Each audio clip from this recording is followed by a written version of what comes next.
Piranha Bytes has reportedly closed down, veterans create studio Pithead. In late January, German game developer Piranha Bytes let everyone know they were desperately trying to find a new partner for their next game instead of closing. We haven't heard any further news for several months.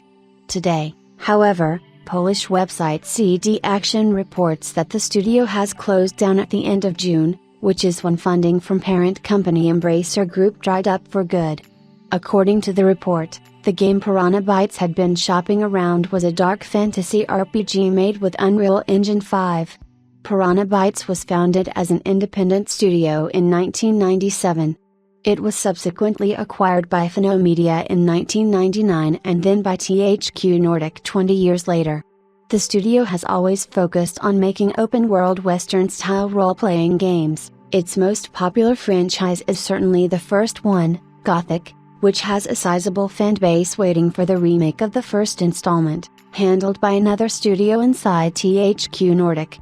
Later, Piranha Bytes attempted to change settings, first with the Risen trilogy, set in a fantasy world inspired by Mediterranean and tropics regions rather than the usual northern countries, and later with the science fantasy hybrid Alex and its sequel.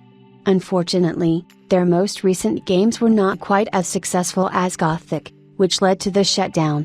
However, two longtime Piranha Bytes veterans, husband and wife duo Bjorn and Jennifer Pankratz, have just announced the foundation of a new development team called Studio Pithead, following their departure in late 2023.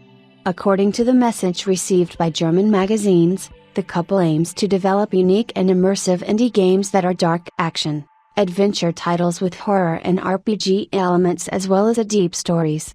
Studio Pithead will work with external partners, though they haven't found a publisher yet. Needless to say, with the studio just being founded, we may have to wait a long time, probably until the next console generation, at least.